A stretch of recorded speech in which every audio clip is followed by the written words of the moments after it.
আজকে চলে আসলাম নাটোর জেলা, নাটোর চলনবিল, সিংড়া উপজেলা, গ্রাম পাঁচপাকিয়া। এখানে বিশাল বড় একটি হাঁসের ফার্ম রয়েছে, ছোট বাচ্চা। তো এই হাঁসের ফার্মের যে মালিক রয়েছে ওনার সঙ্গে একটু কথা বলবো।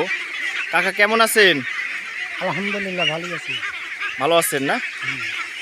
তো এই হাঁসের বাচ্চা মানে কত বাচ্চা রয়েছে, কত শো? এটির বাচ্চা আছে হলো 1050। 1050টি বাচ্চা রয়েছে এই ফার্মে। তো এই হাঁস পালেন আপনি কত বছর যাবত, কত বছর ধরে এই হাঁসের ফার্ম করেন? 35-36 বছর। 35 থেকে 36 বছর ধরে এই হাঁসের ফার্ম করেন। তাতে ইনশাল্লাহ মানে আশা তো করা যায় ভালো লাভবান হয় নাকি? হ্যাঁ, আল্লাহ দিলে লাভবান হয়। এই হাঁস মানে পালতে আপনার অর্থ কেমন খরচ হয়? ভালোই হয়। অনেক অর্থ ব্যয় হয় না? আচ্ছা ঠিক আছে কাকা, তাহলে ভালো থাকে না। আমি কিছুটা হাঁসের বাচ্চা দেখানোর চেষ্টা করি।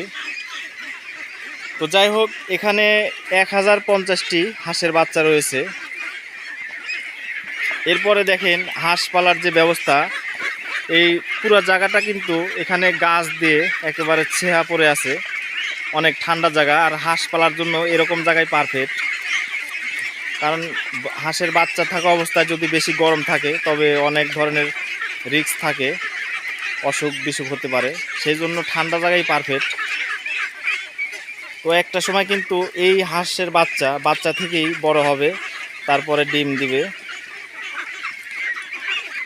তো বিশেষ করে হাঁসের ফার্ম যারা করে প্রথমে কিন্তু অনেক অর্থ এবং অনেক পরিশ্রম করে এই হাঁস পালতে হয়। দেখেন এখানে এই যে সুন্দর করে নেট যে ব্যবস্থা রয়েছে।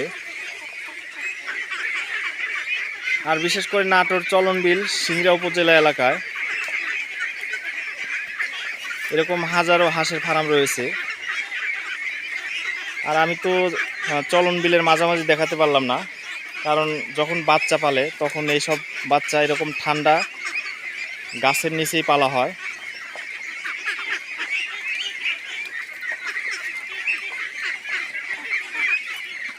নাটোর চলনবিল, সিংড়া উপজেলার কিছুটা হাঁসের ফার্ম দেখানোর চেষ্টা করলাম। সবাই ভালো থাকবেন, আল্লাহ হাফেজ।